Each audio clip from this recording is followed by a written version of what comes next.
Hi, I'm Debbie and I'm recovering from double bypass surgery. Christmas I had a big stress thing happen and I just went downhill, didn't do very much, and then all of a sudden I got out of it and I went, that's it, I'm going to start exercising again. Within 3 minutes of doing my walk, I started getting like heartburn. I thought, oh, I don't know what's going on. So I kept walking and it kept doing it, so I sat down and had a rest and then it went away.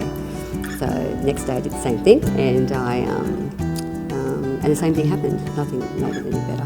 So I was in Wollongong doing some shopping and I thought, oh bugger it, I'm going to go to the doctors and see if they can give me something stronger. She said, what's wrong? I said, I've got indigestion, I need something stronger.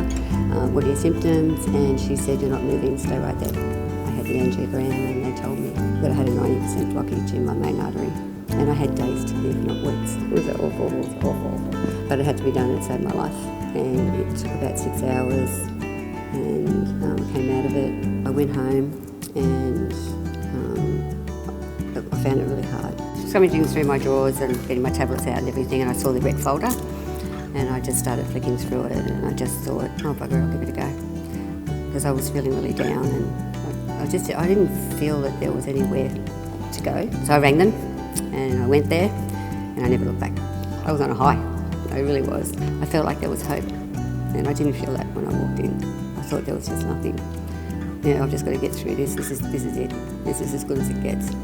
But it's not as good as it gets, especially if you go to rehab. The psychologist that came in, he was awesome, and he spoke to us all about sleep and how we're feeling, and I just learned so much from him. They had somebody come in on talk on, you know, how to get physical again, what to eat and what not to eat, which I already virtually knew that. And then they had a sex talk about sex and your partners and getting on with it. And there was 4 men in the room and an 80-year-old lady.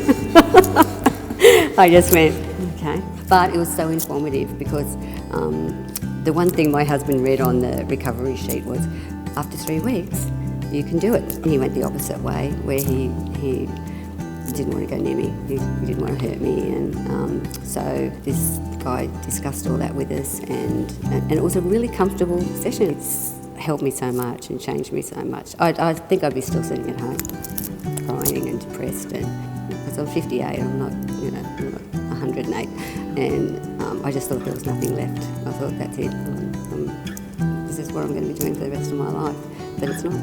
It's absolutely not. It just helps you move on, and it gives you hope, and it makes you feel better.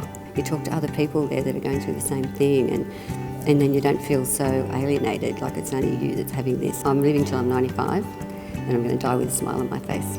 And I've always said that since I was little, and now I mean it. I really mean it now. And the surgeon said to me, I said to him, do you reckon I can live till I'm 95? He said, absolutely.